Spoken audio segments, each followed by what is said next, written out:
Welcome to the More Deadly Podcast, where we review horror movies directed by women-identified directors that prove that the female of the species is more deadly than the male. I'm your co-host, Rachel, and joining me are two of my favorite ladies, the one and only Ariel. Hi. And the one and only Matilda. Hi. Happy Halloween, y'all. It's spooky time. Yeah, so we're traveling through time and space, and when this drops, it will be Halloween. So we're going to do something a little bit different this time. Since it's our, Halloween special, we're going to be covering 18 horror shorts for you from the Huluween. See, it's clever. I see what they did there. Series Bite Size Halloween on Hulu. And we're covering it because we love anthologies, and also there are a lot of women directors in this season's list, which we're very excited about. And they're ones that we're excited to see, what they do next. Hopefully this is just the first time that we're going to be mentioning all of them. And so we wanted to highlight them for you. We're going to do these kind of like in the spirit of the shorts. We're going to just do little bite-sized reviews of each of these segments after a really quick background for each of them. Sound good? Yeah. Sounds great. So like I said, this is coming out on Halloween. So of course I'm wondering what your guys' Halloween plans are this year. Matilda. Yes. Let's start with you. Yeah, well, I'm going to be up in these little forest islands off of Washington State for Halloween this year. And there's a little artist town close to where I'm going to be. So we'll probably go downtown and see what's going on, if there's like a kids parade or that kind of thing, or just, if things are done up for Halloween. But then the house that we rented also has one of those home theaters with a big screen and Barca loungers in it. Ooh, cool. Fun. So we are currently debating which DVDs to bring with us to watch. On Halloween, and we haven't come to any conclusions yet. But do you have any front runners? Not even. No. Okay, so you really haven't come to a conclusion. We really haven't come to a conclusion. Yeah, we're just excited to be cozy and in a cabin in the woods on Halloween. Perfect. It definitely doesn't sound like the beginning of a horror movie. Ariel, Totally. What have you got planned? Well, I have plans that are far, far less interesting. Unfortunately, because of the pandemic, I've been forced back into quarantine. Oh. And I'm not allowed to see other human beings. So I will be doing a horror marathon of some sort, I'm sure. Just watching horror movies all day long. That's my plan. And gorging myself on candy. So I have a suggestion of something you can do. Oh, okay. You remember I got you that scary cookbook? Oh, I could bake all day. That's what I'm saying. Why don't you make some right. awesome creepy treats and take pictures and send them to me, because I can't eat them. So I want to look at them. Yeah, you're right. I did make the spider buns last year, so I should pick something new. Yeah. I support this decision that I came up with. Awesome. So I'm going to just be back from being up in the redwoods, up in the woods, but we have been redoing my backyard. I'm sure everybody's sick of hearing about this, but there's context for why I'm talking about it again. But basically, we are turning our backyard into a scary movie theater for the night. So we have some friends coming over, and we're going to socially distance and watch a scary movie and eat lots of disgusting sweet treats. And I cannot wait. That sounds like again, like you, I don't know what we're going to watch though. But yeah, if you ladies think of anything, it would be a good crowd pleaser. I'm tempted to just throw Malignant on just to torture one of our guests. Oh my gosh, you should. Because they hated it. Oh. But I like it.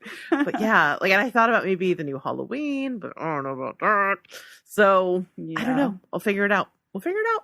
I actually think anthologies are kind of fun for something like that. Yeah. Ones that are shorter, because then you can watch a couple, take a break. That's not a bad idea. Watch a couple, take a break, and talk about it. And if then if somebody doesn't like it, it's over fast too, right? There's always the next one, which is the best part about anthologies. You could do the Mortuary Collection. You love that one. Oh, that's true. That is a good one.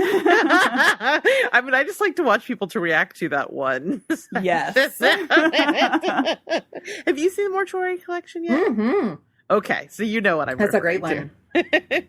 Awesome. Okay, cool. I say we get into these reviews, but before we do, Ariel, what is our spoiler policy for this episode? All right, guys. So for this special episode, we're just going to be spoiling everything. A lot of times we tell you our overall thoughts to begin with before we start spoiling stuff, but not this time. We're going to get right into the meat of it. Yeah. So now you know. If you're worried about any of them, they're on Hulu. They're pretty short and fun, so check them out. It'll only take you a second to push pause and go watch it. I was a little worried when I was like, okay, I just signed myself up to watch 18 right shorts. But it's really and the then they're length like of a boom, movie. boom, boom, boom. And I was like, oh, this is going to be a breeze. You could absolutely just sit down and watch this on Halloween all in one go. Even though 18 sounds intimidating, it's actually kind of perfect viewing length. Yeah, I think it takes under 2 hours to watch all of them. Yeah. Yep. All right, y'all, let's talk about Appendage, which is the first short in the Hulu bite-sized Halloween series. All right, so Appendage is written and directed by Anna Slockovic. This is her 9th short film, 6 of which she also wrote the scripts for. Nope. Yeah, and she is actually set to direct her debut feature film, The Deadening, in 2022, which is really exciting. I don't actually know what it's about. I couldn't find out, but from the title, I feel like it's probably horror. And that's gotta be right. It has studio and production partners, so I think that's going to mean that she's going to get a decent budget for it. So that's exciting too. Ooh, all right, Anna, get it. So this one is about a young fashion designer who must make the best of it when her anxiety and self-doubt physically manifest into something horrific. This is not what I expected it was going to be, even with that description. I know, like, me neither. Speaking of Malignant. Right. So, all right, well, let's start with you, Matilda. What did you think of Appendage? I mean, I am always here for a little body horror, especially if there's something that is both gross and a little silly. Yes. And so this was perfect for me. I was so into it. And because it's the first short, I was like, well, I'm here for 2 hours. Yeah. Thank you for holding me right in with this one. And Eric Roberts being recognizable in this, he's really actually pretty great. I was wondering if his ear cuff qualifies as gross or what did you say? Gross silly. Gross or silly. I'm going to go silly on the ear cuff. Yeah, what did you all think?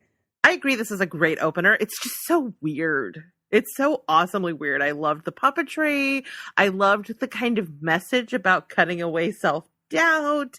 It was weirdly empowering while being super gross and strange and silly and fun. It reminded me a lot of one of my favorite episodes of Ted versus the Book of Pure Evil. Do you remember the homunculus episode? Oh, you're right. Yes. Yeah. I forgot about that. This one alone is kind of worth sitting down for the collection, I think. Mm-hmm. Yeah, it's a very strong opener. It is so much fun and it's so silly and it has that basket case quality of the puppetry. Yes. And it also is a little gruesome. I mean, when she cut it away, I was like, oh. And I also love the ending. I think the ending is so ridiculous. Yes. And silly when she sort of lifts up and talks to the newly growing baby appendage. Yeah. That cracked me up. It cracked me up so much. I was expecting a tentacle. I was not expecting what we got. Right? Super, super fun. Yeah, that's a good one. All right, let's talk about the second short. Yeah, so the second one is called Poppet, and it is directed by Tommy Bertelsen, who also co-wrote it. So he is actually an actor who was in movies like Ed Wood, Karina, and in the show Seventh Heaven, if you remember that one. Oh. Yeah. So, and then in 2017, he actually directed his first feature-length film called Feed, which was written by Troyan Belisario, who also starred in it. And she is the co-writer and lead for this short film, too. And people probably remember her from Pretty Little Liars. Yes. She's also in the Martyrs remake, but I think people mostly know her from I would imagine Pretty Little Liars. Yeah. And this one is about a grieving couple who explores a mysterious method of keeping their baby's spirit alive. Yes. Ariel, what did you think of this one? This is a weird one. Uh-huh. I really enjoyed the reveal of it. Yeah. But I don't know, this one didn't hit me quite as well as some of the other ones. I think the pacing is a little odd in the beginning, but the reveal of having a full-sized woman puppet coming out of this closet is pretty great. So I will definitely give it that. I think I really liked this one, actually. I think the design of all of the puppets that we see is really creepy. And I think the acting in this, because it actually has a really intense emotional underpinning, is pretty solid. I liked the atmosphere, and it felt very mysterious, and it felt like, and this is something I'm going to say a lot of times, so I'm just putting this out here now. A lot of times shorts are proofs of concept, and I felt like when the credits rolled on this, I was like, more please. I would like to go further into where we're going with this. Right. Yeah, this was one of my favorites of the collection. Yeah. I think for the reasons that you're talking about. It's beautiful. It's really effective. And I was genuinely surprised how good the acting was and how much I could feel about what was happening and the grief for these two people in such a short amount of time that we spend with them. Yeah, that's true. You really do get a sense of just how hurt they both are. Yeah. How much pain they're in. Yeah. Yeah, and you can almost see their hearts leaping out of their chest when with the grief of their loss. So I thought this one was super effective, both in a horror way and an emotional way. Yeah. Yeah. Definitely. And the sort of use of reverse footage is really cool in this one. Yeah, I don't know. I really liked it. 2 back-to-back. I loved Appendage, and I really loved Pop It. And I was like, oh, we're in for some good stuff here. Awesome. All right, cool. Well, let's move on and talk about the third short in Hulu's bite-sized Halloween series, Omi. Yeah, so Omi was directed and co-written by Kelly Fife Marshall. She actually labels herself as an Afro-diasporic impact filmmaker and says that she uses film to change perspectives, create healing, and share powerful stories, which I think you even get a sense of in this short. She is best known for her 2020 2-part short film called Black Bodies, which won the Changemaker Award at the 2020 Toronto International Film Festival. And she is now in development for her debut feature film called When Morning Comes, but I'm not sure what that one's about. No information so far. Well, it sounds really cool. Did you guys end up Googling this at all? Because I was like, I need to know more about this. No. So I looked it up, and the only thing I could find was that Omi is the word for water in Nigeria. Okay. Oh, interesting. Okay. Yeah. It's water in the Yoruba language. So I don't know. I thought this was a cool little bite-sized weird tale. I mean, there's not much to it in terms of long narrative. It's much more of a mood piece, I think. Yeah. Yes, absolutely. But I did kind of like, it felt like a little bit of a, Ladies of the Lake kind of story. That's interesting. I also got, of course, Us vibes a little bit. Very much. Yeah. That. How about you, Tilly? Yeah, like you're saying, this is much more of a mood piece, and so I can't say that I totally understand what the through line is or the plot is, but I wanted to spend a lot of time in this universe. Right. Where are they going? What do they want? Where are they going? They don't need to say anything. Like, I'm really interested in how this looks, and even the sound of the water in this one is great. I really liked it. Yeah, I really liked this one too, a lot, because even though I don't know that I completely understand what the filmmaker was thinking, it is so unsettling. Yes, it's effectively unsettling. Yeah, because when the kid falls into the water on this little fishing trip, I was genuinely scared for him, and you see the dad is freaked out. And then when he pulls out a girl, I was like, oh, fuck, what are we doing here? Right. And then when he gets tossed in the water and up comes a woman and then they go off silently, it instantly reminded me of Us, just like you were saying. Yeah. It has that unsettling quality of people being replaced by other people from down below kind of deal, just like Us. But yeah, I was just so creeped out by it that I almost didn't even need more information because it effectively did what I wanted it to do and what I'm sure the filmmaker intended it to do. But it did make me want to see something longer from her, definitely. Oh, for sure. The little girl's eyes, when she's just staring at him in the boat, are so haunting. Oh, it's just so creepy. Yeah, all the actors in this are great. It's a little bit of a punctuation of a movie, There isn't really a lot of narrative. It's just about that last beat. And it does, and then the credits roll, and you're like, bah! Which I think is really effective. Yeah. Yep. I completely agree. It's great. Awesome. Let's move on to the fourth short, which is Control. And just saying that is making me itchy. Yeah. So Control is written and directed by Shao Go. He has written and directed many short films and documentary shorts, including the award-winning experimental docu-short about solitary confinement. And that one actually looks really interesting. I kind of want to check out his work now. He also regularly works with progressive politicians and has created commercials and content for clients like Bernie Sanders and the ACLU. So go, Shaw. Go. Yeah. So this one is about a neurologist recounting the story of one woman's uncontrollable urge to itch herself. Yeah. If part of horror is storytelling and the other part is creating a reaction, this one is wildly successful because it made me so freaking itchy, you guys. Like the whole time, so I was even just thinking about it. I'm just finding places on my body that are itchy. I was scratching my hair. I was scratching my body. When they're showing just the ant crawling along her... Oh God, I'm itching. When she goes to the hospital finally and the nurse goes to peel back that cloth and the camera cuts away and the nurse is just shocked. I was like, oh shit. Right? You're like, is it Gabriel? Is it Gabriel? I was going to say this, I feel really bad for this filmmaker that Malignant came out. Yeah, that's true. Because I kind of went there. Yeah, it's so creepy. And when you finally do get the quick shot of the brain, and you find out that she has been scratching so hard for so long that she broke through her skull. Oh, just him saying that is so upsetting. It's so upsetting.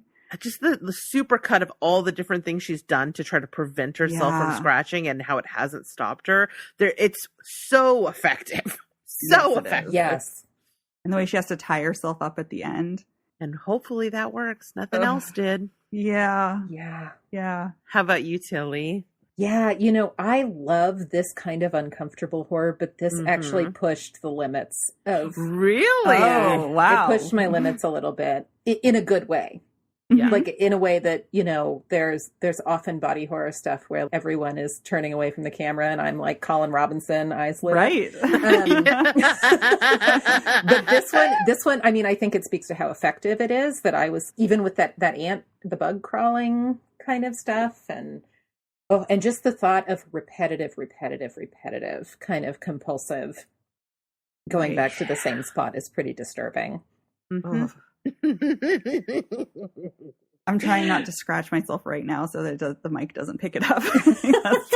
All I want to do is itch now. Yeah, I mean, like I said, this is a very effective short. I mean, as we're going through these, there's a lot of different things that these things go for. This one is the one that is the most, like I had the most physical reaction to by far. Even when things were gross or made me jump or whatever. This one, from the beginning to end and after the fact, it's been haunting me. Yeah, absolutely. And I think part of that too is the actor that plays the woman in it. You can tell just how distraught she is this whole time, but she still can't stop herself. So good. Another good one. Yep. All right, let's talk about the fifth short. I'm so excited to get Me into too. this one because it is amazing. Tell me about it, Ariel.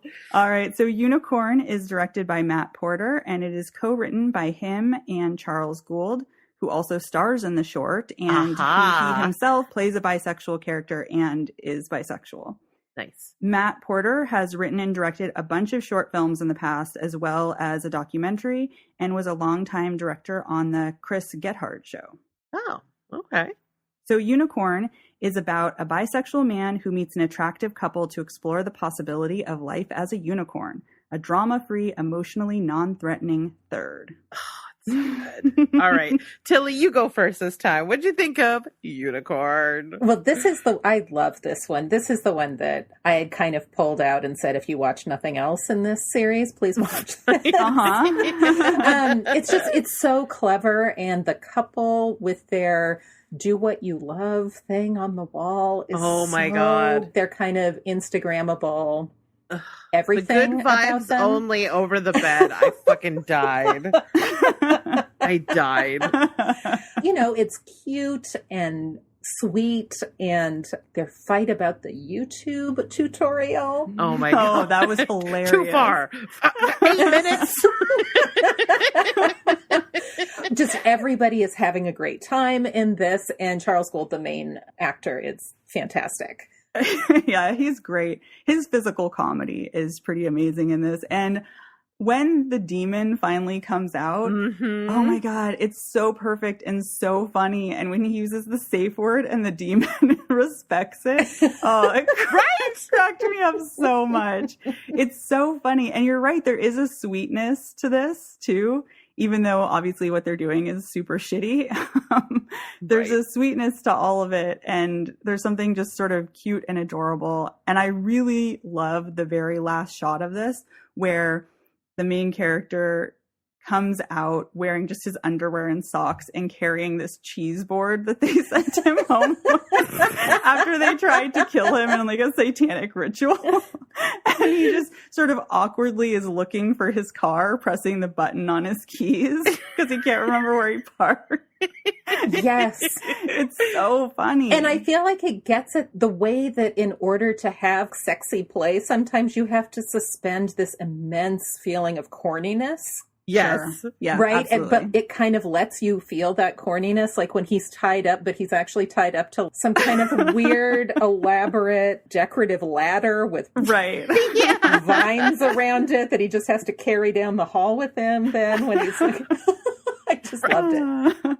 Yeah, or just the awkwardness where, he's on the bed with his back up and then he realizes that they're not there, but he's just sort of laying there waiting for something to start and it doesn't. He's kind of like looking around and it's so awkward in such a funny, cute way. Yeah. Obviously it is over the top because they're literally summoning a demon who wants his Time magazine with Ellen DeGeneres on the cover. But I do think there's something about the post-activity awkwardness that this thing gets. Yes. When they're just like, you can go, take some food. We have a lot of food. It kind of follows a very realistic trajectory, but with these weird supernatural kind of overtones. And there's just so many great lines in this. I think that's the other thing. There's great physical comedy, but the comedic writing in this is fucking hilarious. Like the premature blood. Oh gosh, blood that spray. was so funny. He's like, I have low platelets. It just sprays out of him. Yeah, I giggled a lot throughout this entire thing, and the person I was watching it with was beside themselves. They were dying. So this is a crowd pleaser. Again, there's a handful of really amazing shorts in this, and I don't know if this one is. There's one or two that are competing, but this might be my favorite one of them. Yeah, of the I series. agree. I love it. Love. Me too. Mm-hmm. All right, let's talk about the 6 short Kageboshi. All right, so this one is directed and co-written by Ken Ochai. He's originally from Japan and then came to the U.S. to study film. He's made more than 30 short films and music videos and 3 feature-length films in Japan. And he recently received the Young Alumni Award from the USC Asian Pacific Alumni Association in recognition of his achievements in filmmaking. Dope. Yeah. I'm not surprised having seen this because it looks great. Me too. Mm-hmm. So this one is set in the 1930s and it's about a Japanese-American father and daughter who must play a deadly game of shadow tag to escape from a demon child, Kageboshi. What did you think of this one, Ariel? I really liked this one a lot. Mm-hmm. I think this one is kind of what you were saying when we were talking about another one of the shorts where it's sort of a great setup for a movie and I wish I could see the entire film. Yes. Because I think that we have something so creepy and cool here. This shadow game, I've never seen something quite like that before. Mm-hmm. It was very creepy, especially because it's a little girl playing. And then you have this beautiful emotional relationship between her and her father who sacrifices himself for her. So yeah, I thought this one was great. I agree with you. A proof of concept is exactly what I wrote. And I said, like, James Wan, Jason Blum, produce this one. I'm ready. It made me think a little bit of a twist on the Lights Out film. Oh, okay. I can see that. But what I love about this one is instead of being like, stay in the light, you need to stay out of the light because the light creates shadows. And so it makes the places that feel safe unsafe, which I thought was a really cool twist. Yeah, the idea that you have to be in the dark to be safe when the dark is also so scary makes it more terrifying. Right. And I'm here for a period piece and I'm ready to be in 1930s Japan right now. Show me that world. I would like to put it in my eyeballs. Mm-hmm. How about you, Tilly? What did you think of this one? I agree with everything that both of you said. And, nothing is creepier than a little nursery rhyme. Yes. About a boogeyman. And this is really good. And when that light appears. Yes, the floating light is so creepy. Yeah, this thing looks great. It's beautiful. And this child actor is great. Yeah. Which I know we've talked about a lot is not always the case with child actors. Kind of unusual. This kid is great. Yeah. I love the way that the Kageboshi moves, the way it moves through the curtains, which at first, you think, oh, that's like a cool effect, whatever. But it actually fits, you learn it kind of fits in with the mythology, right? Because it's moving from light source to light source. I don't know. It looks creepy. And then when you realize that it actually makes sense, is really just good, interesting writing. Mm-hmm. And I wonder, I didn't look it up and I probably should have. I don't know if this is based on any real mythology, but it's pretty cool. It's nothing I've ever seen before. Yeah. No, that part of it's really great. And again, I just love the scene where the dad sacrifices himself, the way he steps behind her so that his shadow is cast over the top of hers is beautiful. Mm-hmm. Definitely. Awesome. Another winner. All right. Let's move on to the 7th short, Occupational Hazard. Tilly, tell me about this movie. So this one is both written and directed by a woman named Ursula Ellis, who is an Appalachian filmmaker living in LA. Oh. And she has made various shorts that have mostly been on the kind of science fiction or near future side of the genre. But both she and Victoria Rivera, who we're going to talk about in a few minutes, is also in this collection. Both of them recently graduated from the Columbia Film School. Oh, wow. So Ursula Ellis talks about how she's really interested in a sense of memory and place in her films. So she grew up as an Army kid. So she was born in Germany, but she mostly lived in Oklahoma and Alabama. Oh, wow. As a kid. And like I said, now lives in LA. So this movie is set in West Virginia. And the plot is that while working deep in a West Virginia coal mine, Diana is exposed to a mysterious gas that seeps into her everyday life. That's accurate. So I have an alternate title for this. Okay. I think it should be called Colorado Spacek. Because she looks like Sissy Spacek. Colorado Spacek. Come on, that's solid. It's a good one. Okay, thank you. It's a good one. Thank you. Yeah, I really love the body horror in this. Yeah. When she's coughing up the green stuff. Now, as someone who is an asthmatic, so who has spent many a year, a winter with bronchitis, and also living through a pandemic with a lot of lung anxiety involved, watching her cough up that substance just hit me right in the scare bone. That's not a thing. Yeah. But it was my experience. That just hits really close to home. Mm-hmm. So the body horror part of that was really cool. And then also the reveal in the bathtub at the end is real creepy. Yeah. Real good. Real good at prosthetics right there. Yeah. How about you, Matilda? What'd you think of this one? I liked this one a lot. This is in my top group for the whole series. Yeah. I think I really loved reading about her and knowing that she's an Appalachian filmmaker. I think that is an area of the country that unfortunately horror producers and directors have previously projected things onto that area of the country. And so I really appreciate someone from there kind of being like, this is there's labor injustice in this area of the country and kind of playing with that. Some of the special effects were reminded me a little bit more of things in the 70s and 80s in a way that I liked. Like the fact that everything is bright green and the kind of vapor that comes out of her at times and the things she coughs up, everything being bright green reminded me of nuclear panic in the 70s and 80s in a way that I totally appreciated. Yeah, I can see that for sure. Right? Is it in like The Incredible Shrinking Woman that she gets covered in some kind of nuclear waste or something that's bright green? I feel like this is a thing that happened in that era of film. Yeah. As like an origin story, and I really liked it. And then that final shot is great.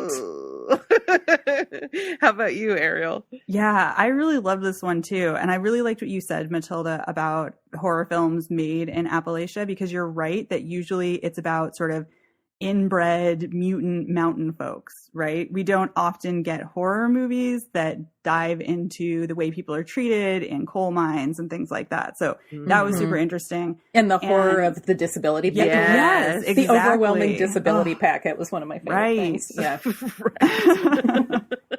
Yeah. And then beyond that, just the body horror. When she first slips into that bathtub and then sort of wakes up and there's stuff growing on her neck and the water is foamy and weird colors as things are starting to come out of her. Oh, it was very, very effective. And I agree that the way that it kind of goes into a little bit of 80s cheese with the special effects, I found to be very charming. So yeah, overall, this was definitely a top contender for the best one for me too. All right, awesome. So let's move on to the 8th short, Daughters of Witches. Matilda, tell me about this one. All right, so this one is directed and co-written by Farid Schroeder. She is a Mexican director of Lebanese descent. And her bio is long and very impressive, both in directing award-winning shorts like Mercy and Oasis, and also in her activism to promote the filmmaking talents of women and underrepresented groups. Oh, so, that's fantastic. Yeah, she works with groups like Free the Work and Dear Sisters to do some of that activism. Interesting. That's so cool. And I feel like you can feel the DNA of that sort of thinking in this piece. Yes. Yeah. So this is one of the longer pieces in the collection, and it is about a woman who brings her newborn daughter to visit her family in Mexico and participates in an ancient forest ritual. This one is great. It's a cool little folk tale, and we all know I love folk horror. I know. Yes. I was thinking you were going to really like this one in particular. Did you? Surprise, surprise. I liked the one about the folk horror matriarch. I think that even though it's a short, there's some really awesome world building in this, and I was fascinated by these women, and I wanted to know more about how they live. There's not a single dude on screen in this entire section. Yes. And when they're walking through the forest, they're like, I am a woman. She is a woman. It's all very, female kind of focused, right? And so that was really interesting to me, even though we only got a tiny little taste of it. At the end, we got that reveal of sort of the spirit of the person in the woods. And that the design of that was really, really cool to me, with the beak and everything was awesome. Yeah. I thought it was beautiful. I really just loved everything about this, and really would have loved to have spent a lot more time in this story. It's a cool twist on the changeling mythology. Yeah. Mm-hmm. And I saw things I'd not seen before, right? And I love folk horror, but sometimes it can get very like Anglo-centric. So to see it kind of a different part of the world, a folk story in a different part of the world, was really, really cool for me. Mm-hmm. Yeah, that's one of the things I like most about this too, is just seeing folk horror from a different cultural perspective. Because so often it's set in Europe, But yeah, this one was beautiful to look at too. I mean, the plot is super interesting, but also there are these great shots like this one of birds circling above, like blackbirds, or when all of the women wearing white have collapsed onto the ground and the shot is from above. There's some really beautiful filmmaking here that made me think I want to see a feature-length version of this. Mm-hmm. This is another one of those where it feels much like a proof of concept for a larger movie. Mm-hmm. How about you, Tilly? Yeah, I also would watch this as a feature-length film. Even the shot early on of all the flies constellating around that light, I was like, why is this so beautiful? It really is, though. And I guess that it's like all like flock visual Yeah. you know, Yeah, like exactly. scenes. Yeah. Yeah. I'm like, it's just happening for me right now. So sorry if that's very obvious. No, like, no. I'm like, oh, it's like a flock of these moths. It's a flock of birds. It's a flock. Yeah, but that was the moment that I was like, I am in. And Yalitza Aparicio, who's the main actor in this, who also, I guess, was nominated for an Oscar for Roma. Oh, wow. What she does has to do with her face in this short is really, she's so communicative with just kind of like Elizabeth Moss, like just what she does with a close shot of her face is really incredible. So I love this one. I thought it was beautiful. The scariest part of this to me were all the moments where she was reaching for her child and they kept finding ways to prevent her from taking it. Yep. Yeah, where she loses that control over making the choices. And then when she finds her baby missing from the little nest, you know, thing that they made for her, that was chilling too. Yeah. Yeah, so good. A good one.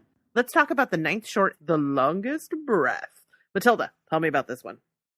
All right. So this one is directed and co-written by Victoria Rivera, who is a Colombian filmmaker living in New York, who just finished an MFA at Columbia Film School. Her 2019 film, Night Swim, won several awards at film festivals, and I need to go find it now, because that totally makes sense to me that she uses water in another place in her filmmaking, because her ability to capture underwater shots is seriously impressive. Yes. Yeah. So this short is about a free diver in training who pushes too hard in pursuit of a personal record. Yeah. Yes, it is. This feels like someone just took a nightmare and put it to film. Oh, yeah. It's another one where I feel like it's definitely a mood piece as opposed to a narrative that just sort of has that punchline to it. Yeah. It made my chest tight. Oh, I know. Because when you realize that she's stuck underwater and you don't know like up from down and she keeps going back and forth, it's so scary. Ugh. Yeah. I know. Have either of you had that experience where you've either been tossed by a wave underwater or you've kind of gone deeper than you thought off a diving board or something and couldn't get your orientation even for a second about like which way the air is? Actually at my birthday party this year when I went down the water slide, I didn't take a deep breath before I went in. Oh no. There was like a split second. It was a split second, but it felt very long where I was like, I'm not getting to the surface as fast as I thought I was going to. But it's still great. I mean, I'm glad I did it. Yeah. But I do think it taps into that fear if you've ever had something similar happen. Right. Yeah. Yeah, absolutely. I know that when I was in high school, I used to do laps at our local community college pool. And it was this giant pool that had a cement bridge that went across the middle and you had to swim under it.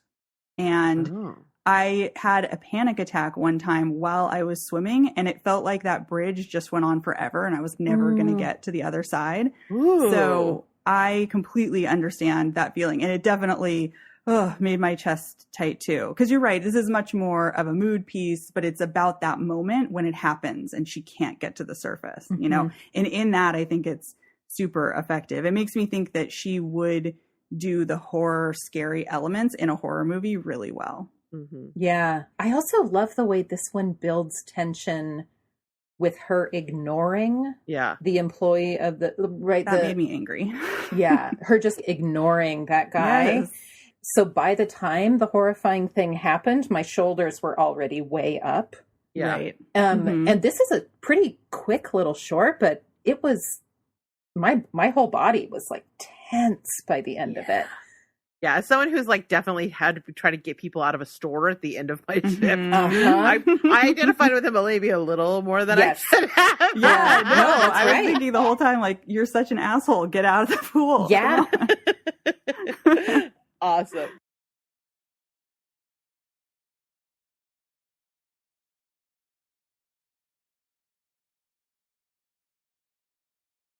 Let's talk about the 10th short, Skincare. Another one that hit a little too close to home. This is a struggle, I know. Tell me about it, Tilly. All right. So Skincare was written and directed by Jess Coulter, and this is her first horror short. She has mostly worked in high-profile comedic advertising. Okay. She's made a Snickers commercial. But she wanted to look at her own complicated feelings about aging and the programming that women have to contend with. Yeah, well, this effectively does that. Yeah. Yeah. Like I said, I recognized a lot of products on her counter. Yes. Yes. And it kind of has Hilarious. this like comedic horror thing that was super interesting. And I did want to say the cinematography, which I think is one of the great things about this short, is by Bob Yeoman, who was nominated for an Oscar for his cinematography on the Grand Budapest Hotel. Oh, wow. interesting. Nice. Yeah. Did we say what this one was about yet? I can't remember. No. So this short is about a woman who is scared of aging and that fear becomes far scarier when she tries to prevent it with an LED light mask. So I have an alternate title for this one as well. Oh, okay. It is, I'm in this picture and I don't like it.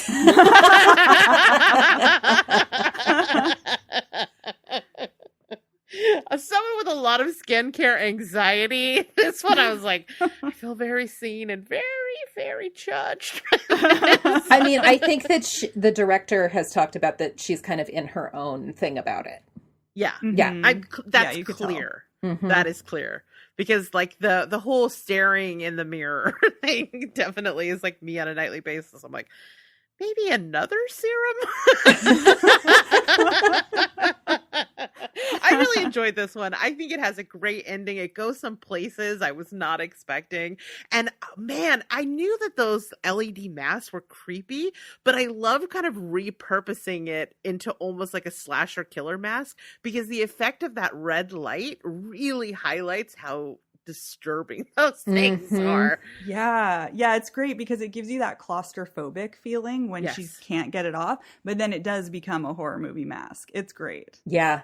I mean, I love anything about like, we're going to make you beautiful, repurposed as horror. Yes. And this really, really does that. Yeah. Yeah. It kind of like punishes the main character a little bit in a way that I think rode the edge, but didn't go into like, here's your punishment for vanity.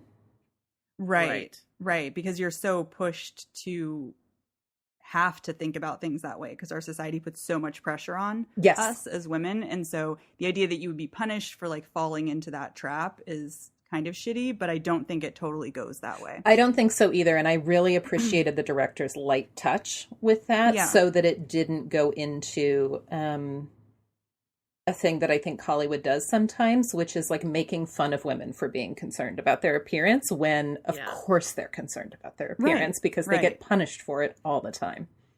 Yes, exactly. I don't know. I agree with everything you're saying, but I also kind of felt like, you know, representation matters. And like, honestly, like I'm joking, but that is like a thing that I'm experiencing in my life, you know, like where I'm starting to be like, early signs of aging are happening, and like as much as I shouldn't care, I am a feminist, I love myself, all those things, like it is scary to watch your body change in ways that you don't want it to change, and I feel like having that kind of fear validated by seeing it on screen was, I don't know, I just identified with it. I don't know that I like where it ended up, and I'm like, oh.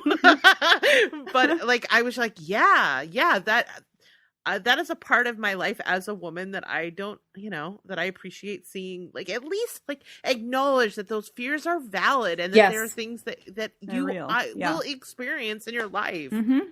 Yeah. Absolutely. Yeah. Next, I need, like, lots of menopause horror. Not Not there yet, but I'm going to want it when I get there. Right. Well, and I appreciated that this is something about someone who's clearly kind of, like, having feelings and also, like, that some of the solutions are actually pretty extreme. Yeah. Right? Like, I think American Mary also kind of plays with that a little bit. Yeah. And so it's kind of a really difficult thing. And the director, if you look up Jess Coulter's interviews about this or how she's talked about it, she really feels like she kind of goes back and forth on that line too, Rachel, right in the way that you're talking about. Right. Yeah, that makes sense. Awesome. Well, another really great short. Let's move on and let's talk about the 11th short, Struck. All right. So Struck is written and directed by Nicola Wong, who is a queer director, and she's doing a lot of work and is in a lot of places right now. She currently has a film called The Passing, touring the festival circuit. She was a 2020 Sundance Fellow and has won many, many awards with her films. She's currently in the works on her first TV series and feature films, so look out for those. And she likes to make films that explore the emotional limits of her characters, which makes sense because she gets right there very fast. Yes, in this one. True. So Struck is about a young woman who has an electrifying out-of-body experience. I mean, that's one way of putting it. From that description, I don't know about you guys, but I was like, okay, she's going to get struck by lightning and she's going to astral project and we're going to go back. We're going to circle back and find out what's going on with the woman she was fighting with at the beginning. But no.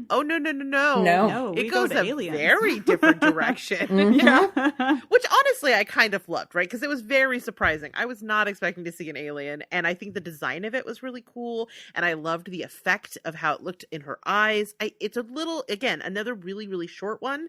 But it left me wanting more. Like how Omi left me wanting more. I was like, yes, more of this, please. Why are the credits rolling? No, thank you. More story. Yeah.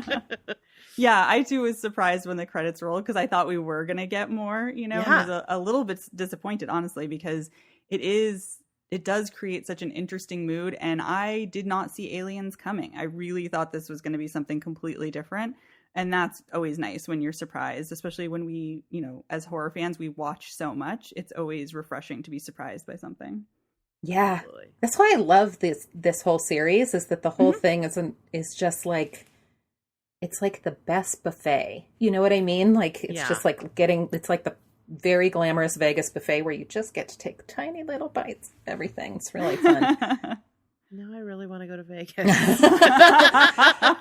Not yet. I know. I'm just thinking about the buffet at the Wynn. I know. Yeah, exactly. Like, and everything is like portioned so it's like super tiny but exquisite. Yeah. Yes, I would like to have like one piece of sushi, but also a rib. Yeah. For breakfast, and an ice cream cone that looks like it was made for a hamster. Like, yes, that's what I want in life. I want all those things. That is how I have my strange out-of-body experience. Awesome. Okay, let's move on to the 12th short, Fountain. There, Matilda, tell me about Fountain. So Fountain is directed by Nick Fackler, who also co-wrote this. He is a writer-director and also a member of an electropop band called Icky Blossoms. Oh, interesting. Oh, wow, that's cool. He made an acclaimed movie in 2008 called Lovely Still, which is kind of an interesting romance drama starring Martin Landau, Ellen Bernstein, Adam Scott, and Elizabeth Banks. Oh, wow. Jesus, the cast. Yeah. He also made a documentary in 2013 called Sick Birds Die Easy that appears to be about a bunch of American folks and artists going to Africa, to the place that is most kind of like rich with psychedelic medicine. Oh, okay. And possibly the Garden of Eden. So he has some pretty interesting work. Fountain, this one, is also one of the longer ones in the collection. I think it runs about 10 or 12 minutes. And it's about two teens in a rural town of the future who are experimenting with a mysterious pill. Yes. Also known as San Junipero, but make it evil. Yes. Yeah, that may be all we need to say. That really is what it is. Yeah. Right? I thought this one was really interesting, and I liked the concept a lot. It's interesting because it starts off in this very rural setting, and it takes really great use of that setting where we see like the rusted out cars and the desolate sort of architecture out in the middle of these fields that is like kind of slowly being reclaimed by nature, right? Mm-hmm. And then to juxtapose it with this really advanced technology is really interesting. Yeah, because most of the time when we see future tech stuff, it's all set in urban cities. We don't normally see it in a rural setting, which was really interesting to see it basically in the Midwest, Mm-hmm. And I loved the way that the tech was presented with the little holes behind their Oh, ears. those were upsetting. Yeah. I did not like that. I was into it. That's This is my creepy. turn. Oh my God, Matilda, have you put one of those balls in my head? Because I've turned it to you.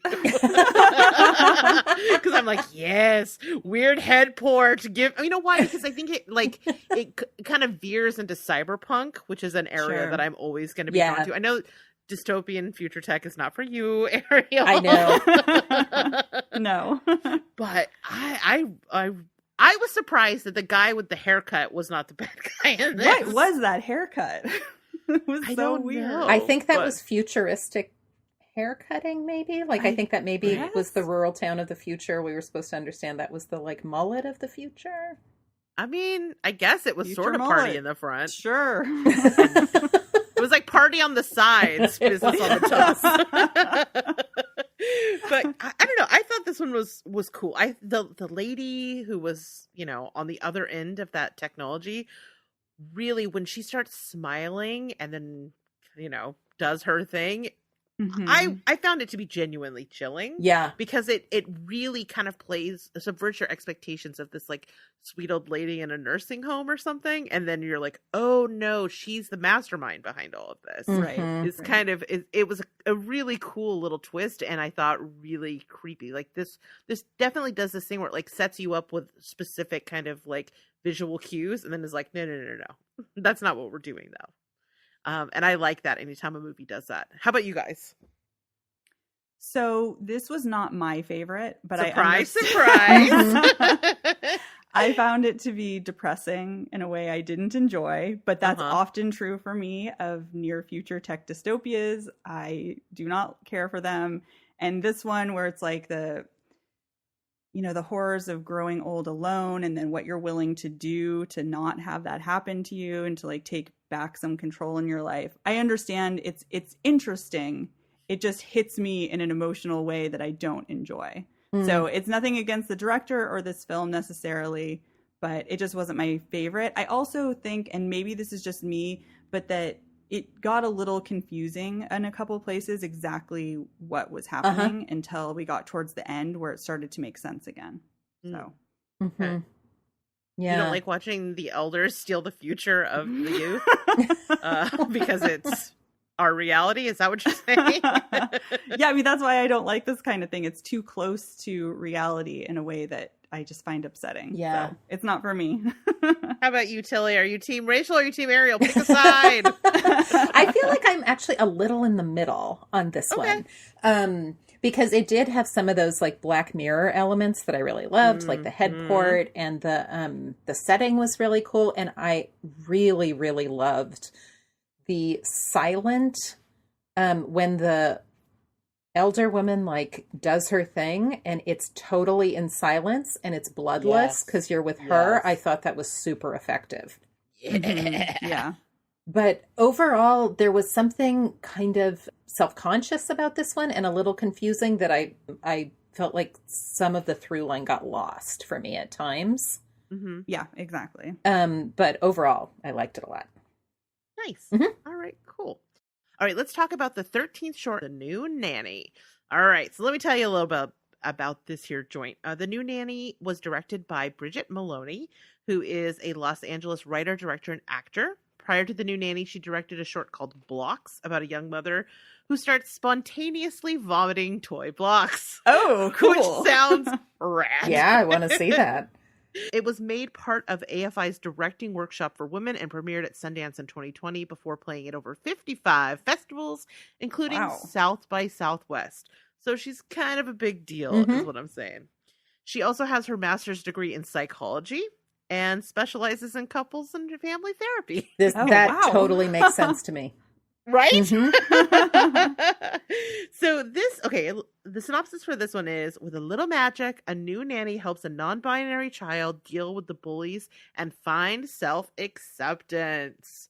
So, Matilda, as our resident family and couple therapist, what did you think of this one? I thought this was very sweet and very great. It's a solid art therapy. Solid play therapy in this. Yeah, it was just a perfect little feel good short. Right. It's a good one to follow up the fountain. Yes. Yes. It's exactly what I needed. A little pick-me-up. Yes, whoever ordered these did a good job because I needed a little joy, and that was lovely. Yeah, what did you all think? I really enjoyed this one too. It's fun. It's really sweet. It's cathartic. And the little relationship between the kid and the nanny is adorable. And then the ending is kind of hilarious. I mean, I love that she blows wind and tosses that kid away and then doesn't know if he's ever going to come back. Yeah, it's a little bit mean at the end. And I'm like, yeah okay, Yeah. cool. I appreciated that. That we didn't just see like the kid in the tree, like, Mom, you know, Right, like I kind of exactly. like maybe she killed the boy. Yeah. Who knows? Yeah, there's a little wish fulfillment in that, you know? It was really fun. Yeah, I agree. This one is very, very sweet. There's a couple of moments that really stood out to me, like when she's in the car and he's like, oh, or, you know, they're like, oh, I have a dress on. And she's just like, well, Right. do you want to wear it?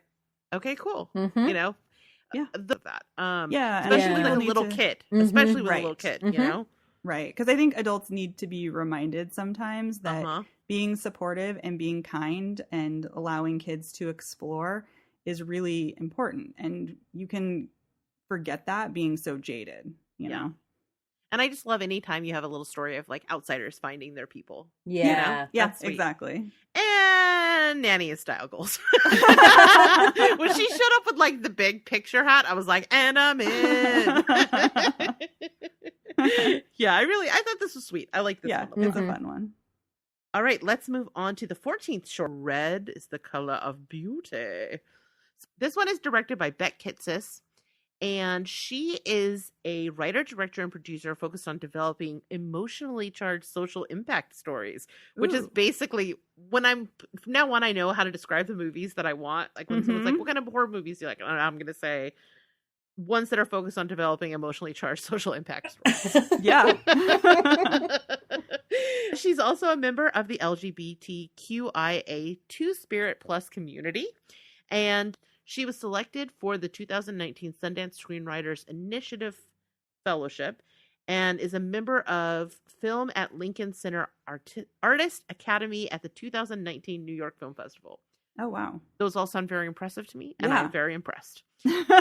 She produces her work through Night Shift, a New York-based film and media collective, which she also co-founded. So she's also a boss. Nice. All right. So synopsis for this one. Just before the mall closes, two women fight over a special necklace. Mm-hmm. All right. So this one I'm still kind of processing. I don't know about you guys. Yeah. Yeah. Like I think, first of all, empty malls are super creepy, and I think setting a horror film there is genius. There's a shot where the other girl is coming up the escalator, and you can't see her yet, but you can see her reflected in the escalator, which is just an awesome shot, because in the foreground is our, like, sort of lead character, totally Right. oblivious that she's Mhm. about to get jacked. But I'm not totally sure how I feel about the way it talks about beauty and competition between women. So I want to know what you guys thought of this one. So that's kind of where I landed too, where I don't think I maybe completely understand what the filmmaker was trying to Yeah. say by the end of it. And because I don't know, I can't be sure I like it entirely either, if that makes That's sense. fair. That's There are fair. elements that I thought were really, well done, where the two women are fighting over this necklace and the way that she changes at the end. And once she gets the beauty in the necklace, how vicious she becomes towards the other woman. But I'm still not settled on what that means. I mean, like, I get there's like some aspect of it where the woman that is selling the necklace is the villain of the piece, Mhm. and Yeah. like by buying into what she's selling, it sets these women up for like weird competition. Yeah. But I still don't totally get it. What about you, Matilda? Yeah, I also I feel like where it ends is troubling. Mm-hmm. To me, Mhm. that there's an idea that beauty is something where there's not enough to go around. Yes, Mm. exactly. Right, like where there's a scarcity, and where it makes women irrational. Mm. Right, this kind of goes into places that I feel like it can become a moral fable about women being concerned with beauty in a way that blames women. Right. I would love to know what the director, Yes. maybe we're missing something, because I feel like based on their background information, and I think there's ideas here that are interesting. I would actually love to know more about what she's saying with this. Right. Because Exactly. she's saying something. Like, this isn't just an empty fluff, like, shocker piece. There's something happening here. But I think I'm missing maybe like a key data point. Right. And I would appreciate it. love to read some things about what the director was intending, because I think that could absolutely shift my feeling about it. But I think that I'm with you, that I'm still kind of chewing on it, and I watched it twice. Mm-hmm. Mm-hmm. Just because it was one of the ones I felt like I needed to review, because I felt like I don't totally feel like I got that one. Right. Yeah. Yeah. There's just a little bit of a confusion over the message, I think. Mm-hmm. Yeah. It works against it. Yeah. Because visually, I think it's really interesting. Mm-hmm. Yeah. I mean, I love all the red. The red everywhere. Yeah, It's exactly. really, really cool. Yeah. Okay, cool. Well, let's move on. All right, so let's talk about the 15th short, Free Birth, which, by the way, when you broke these up for us, Ariel, thanks for giving me the childbirth one. If it makes you feel any better, I didn't read the titles before I broke them up. Sure, I believe you. Anyway, this one was directed by Juan Avila, a bilingual Venezuelan writer-director based in LA who focuses on gritty and social genre stories set in multicultural worlds. He holds a screenwriting MFA from the AFI Conservatory and won the William J. Fadiman Award for Excellence in Screenwriting for his crime feature, Bolechicos. Okay. He had directed a handful of award-winning shorts and an episode of Ariel's favorite show, The Blacklist. And next up, he is turning Bolechicos into a feature film. So more exciting stuff coming from him. All right, the synopsis for this one is: a lesbian couple's all-natural birth in the woods turns into a nightmare Rachel's nightmare, to be precise. because it is an all-natural birth in the woods. The result is in the word. Like, we already knew. That's not a spoiler. You said all natural birth in the woods. Name one that goes well. I dare you. All right. Sinister lesbians in the woods. Let's talk about it. What did you think, Matilda? So this one took a turn. It sure did. Right into the Handmaid's Tale. Right into the Handmaid's Tale. And it was like a combination of the Handmaid's Tale and then almost a callback to the unicorn. Yeah. Oh, a little bit. Short. Yeah. I kind of wish these two had coordinated so it was the same couple. Right? Right? Yeah, I thought it was, I did not expect it. Like, when we were going along with her running from the girlfriend, and I thought for sure I kind of knew what kind of a short this was, and I was like, okay, this is not maybe my thing so much, right? It's like hunted woman, or like woman hunted by partner thing. And then the twist was good.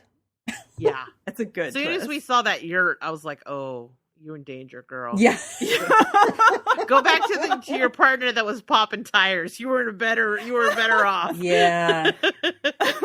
As a Northern California born and raised, like, don't trust white hippies in a yurt. Yeah. Like, don't do it. Nothing good happens in a yurt. No help will be found. That's like Anne Rule. Don't follow Anne Rule to a second location. Like, don't trust people in a yurt. And if she has a flower crown on, run! And her own photographer, run. Oh, run. There's so many, like, you know, like how you'll see frogs who are brightly colored and you know it's poison, like that. All of the things that we're describing are that equivalent for, like, you know, wealthy white lady in the woods. Yes. Like, you see that shit, run. Right, because she runs into this, like, goop photo shoot, basically, right? But Yeah, then, danger. Like, yeah, danger. Danger. I don't know. What did you all think? I really like this one too. I mean, you were just like, this is a great instruction manual. All right. So I have been present for 2 home births, but they were in a house, not in the woods. Does right? that change There was anything for you? plaster and insulation, so it And was not midwives, weird. and midwives too. You're not just doing it on your own. Not just with Did a photographer. anyone at any point squat on top of the woman in labor? That's what I need to know. No, I mean there is a lot of squatting involved in home births. Oh my but not god! it's the most natural and comfortable position to give birth in. So I mean, aside from one with an epidural and a bed and medical professionals around you, yes, correct. Squatting in the woods is the most comfortable. I didn't say place. anything about the woods, man. Squat. Hey, I was born at home and I turned out fine. So just saying. Yeah, it's the kind of like performativeness of this birth that is absolutely. so great. Like the way that this turns.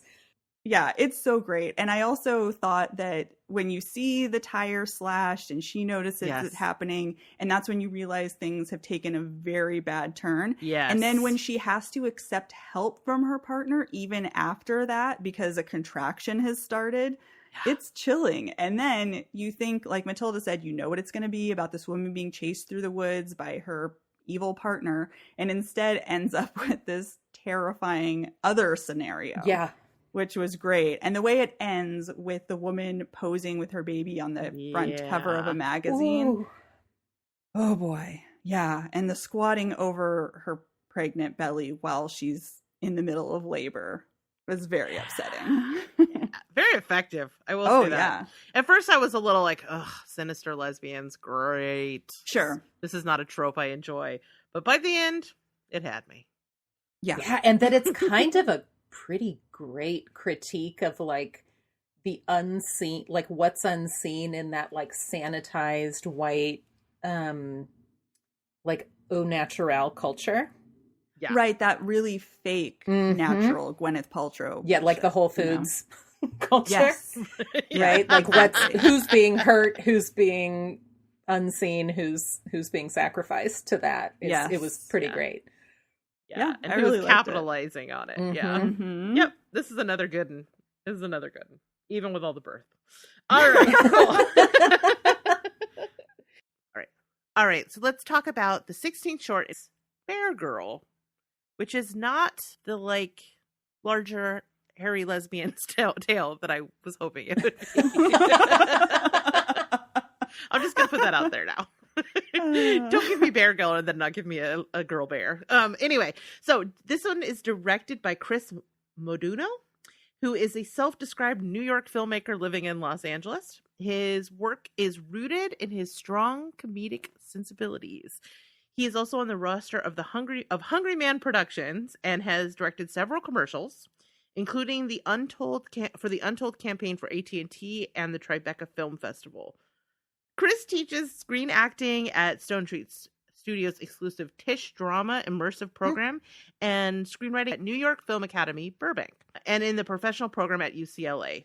And perhaps most importantly, he is 6 feet 5 inches tall, which was listed in every single bio I read about him. Literally everyone ended. Dudes get over 6 feet and they really start bragging about that a lot. I mean, they start bragging long before 6 feet. Well, yeah, I also 5'10", pretend. Maybe everybody in Hollywood is so tiny, it's like a mini person that it's notable to everyone who meets him in this context. Jeez. I guess that's probably true. That's fair. We do need to contextualize this a little bit. All right. The like synopsis. next to Tom Cruise. Mm-hmm. Aw. He has to be tiny for all my stunts I enjoy. All right. Synopsis. Is she a girl or is she a bear? And if she's a bear, should this guy be standing so close to her? On one ominous Halloween night, the answers may unfold. Features Snickers integration. And it sure does. All right. Yes, it so, what'd you guys think of Bear Girl? This one is so weird. Yeah, I mean, this might be the most odd one in the bunch, but I also found it weirdly charming. Yeah. Uh-huh. Yeah. It's very strange. And I think I liked it for that reason. Like how it was just like, I'm just going to be weird as weird can be. But it definitely to me felt much more like a commercial, like a fun commercial around like a Halloween themed fun commercial for Snickers than it did a horror short. Yeah. Yeah, absolutely. But I mean, if you're going to have to watch a commercial, This is not the worst one to watch. Yeah, It's pretty interesting. It was fun, and I liked, her banging on the trash can, and then him finally looking into her eyes and like, oh, you are a bear. What? Yeah, this was, I think, the most absurd of all of them, but I was very charmed by it, and it definitely felt like a comic made it. Yeah. Yeah. Like, this comes from the mind at the top of 6 feet and 5 inches. But yeah, it's interesting. Yeah, for an ad, I'm on board. Yeah. All right, let's get into the 17th. Ooh, the penultimate short, Witch Please. So this one is directed by Tracy Kleeman, who is a director, writer, and producer based in Los Angeles. Prior to Witch Please, she worked on several shorts.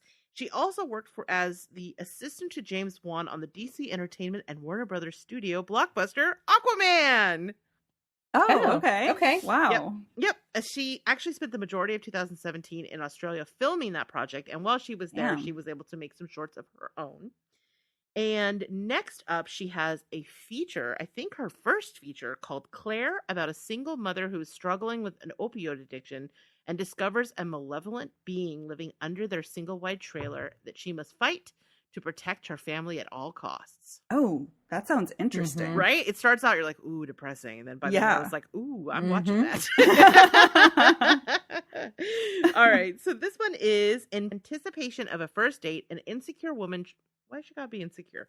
An insecure woman tries the special beauty shake touted by her favorite influencer. So, Ariel, what did you think of Witch Please? Yeah, so I feel a little bit mixed about this one. I think that I really enjoy a lot of the sort of critique of influencer culture. Mm-hmm. And I enjoyed the body horror, especially in relation to teeth. Yeah. That was very upsetting to me. Mm-hmm. I often have nightmares about my teeth all falling out, and so I found that to be upsetting. Anyways, I felt similarly to how I felt about skincare, though, where it almost verges into that punishing a woman for trying to stave off old age signs, Mm-hmm. That's fair. Mm-hmm. How about you, Tilly?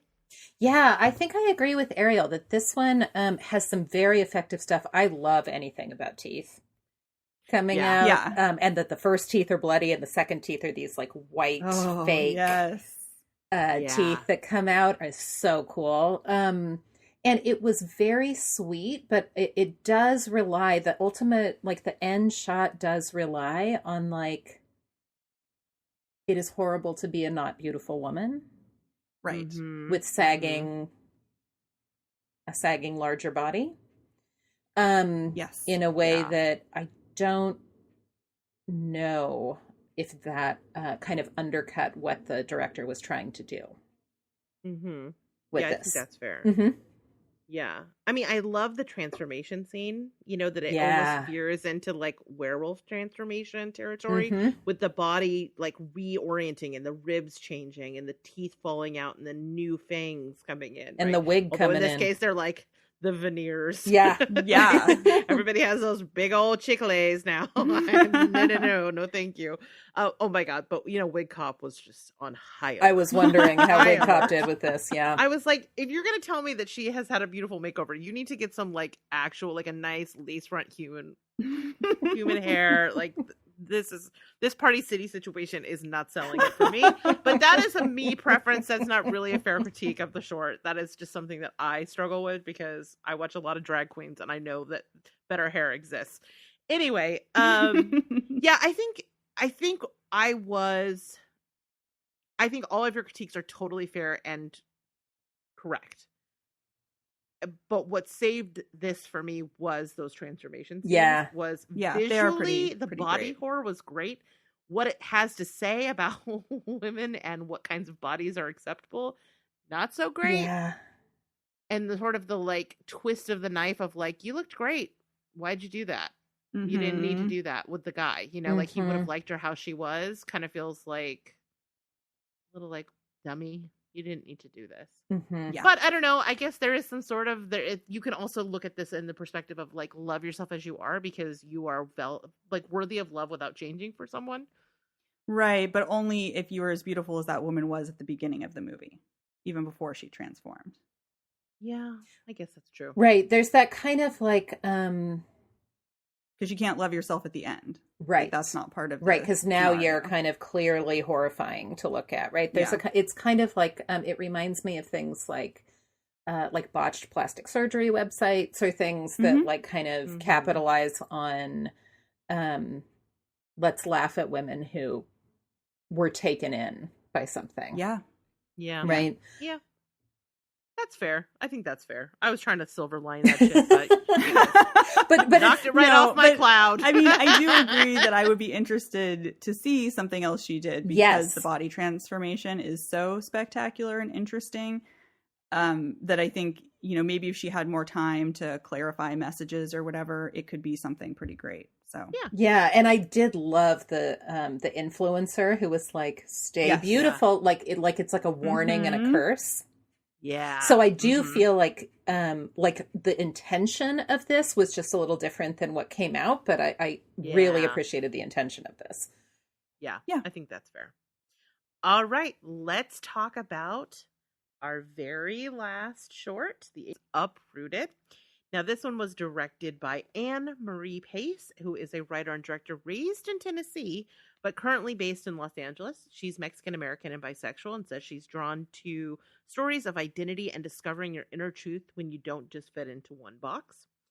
She was also raised in a family of anthropologists, which is fascinating to me, and I would like to get to know her just to see what that was like. And so she puts a lot of import on making sure that she is being very thoughtful about making sure that her characters are all very authentic to their culture and their truths.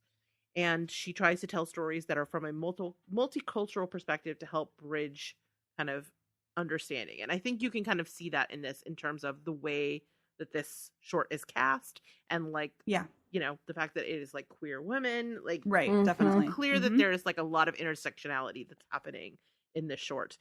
All right. So Uprooted synopsis: using a little magic to revive a houseplant has unexpected consequences. Features Skittles integration. So I'll just say right up front, I think what the best thing about this, aside from the casting, is that it gets why E.T. is scary. Yeah. Yeah. Yeah.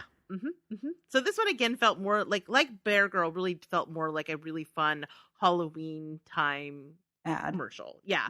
You know what I mean? Like you get the holiday ads, and a lot of times they're kind of goofy or whatever. This one's actually, I think, a really solid one. And if it was a commercial, I'd be like, dope, you did that. So what do you guys think? Yeah, I agree. I think it's fun and entertaining. And if it was just a commercial, I would be really happy with that. I think as a short, it doesn't quite work as well. I do appreciate the casting, and I think the sort of the way they talk about, your magic goes wrong when you try to use it on these sort of small things was interesting, but it's so short and there's so much about Skittles that it definitely reads as a commercial. But did you want to taste the rainbow? That's the question. I mean... It did. Those Skittles were like shining with color from the floor. Yes. Yeah. I kind of loved this. This was like, I love Little Shop of Horrors, and so when that vine, vine started crawling along like a big finger and snapped that Skittles up, I was like, okay, I'm into this. And also at any time, because I grew up with a particular era of special effects, anytime women have magic and they start waving their hands and big swirly smoke comes out, I'm in. Like, I know it's not the most impressive special effect, but it's the one for me, and I really love it. Yeah, I agree with that. It is fun. Yeah, and when she's like held by the plant, like I that was a lot more elaborate than I expected. That is true. That is very true. Yeah. All right. So I think we got to say overall, what did we think about all of these shorts together? Did you have a good time? Would you recommend them? What do you think? Let's holistic this.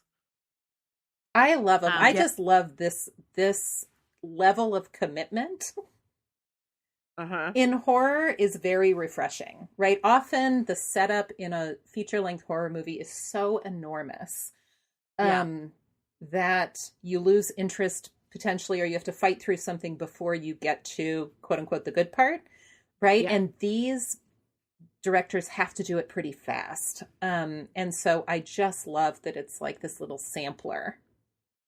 So I always watch these around Halloween. I love when I watched all the ones from Hulu last year from that collection. It was also really fun. So I love things this size. Yeah, definitely. I think bite size is, I get that that's Halloween branding, but it's like actually perfectly describes what this is. Just like little tasty treats. Some of them, some of them are Skittles, some of them are Snickers bars, some of them border on candy corn. But no circus peanuts in the bunch. Not a single circus peanut. How about you, Ariel? Yeah, I thought this was really fun. I didn't end up watching it last year, and I'm really glad that we took the time to do it this year, because even though there were a few that didn't sort of hit me quite in the right way, there were a lot of these that were really good or really funny, very entertaining, some interesting ideas. And also there are so many women that they had on the roster this year. I was very impressed by that. And a lot of them have these super cool concepts in their shorts that makes me very curious for us to stay on top of their careers and see what they do next. Absolutely. Yeah. Absolutely.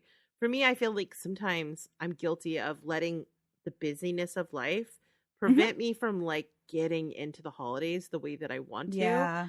And I thought having a day where I just sat down and just watched a bunch of these like gave me that good Halloween feeling, like I'm like, I gotta decorate, I gotta get my shit together because it is Halloween season.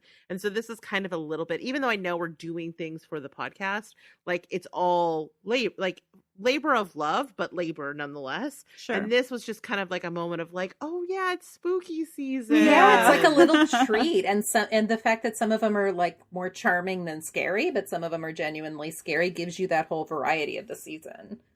Absolutely. Yeah, totally. Absolutely. Also brought unicorn into my life, so there's that. I kind of want to watch that one again right now. It was so good. It's real good.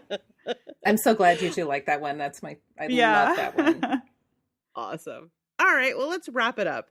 So, for those of you at home, hopefully you had fun with this. Hopefully it gave you those good Halloween feelings.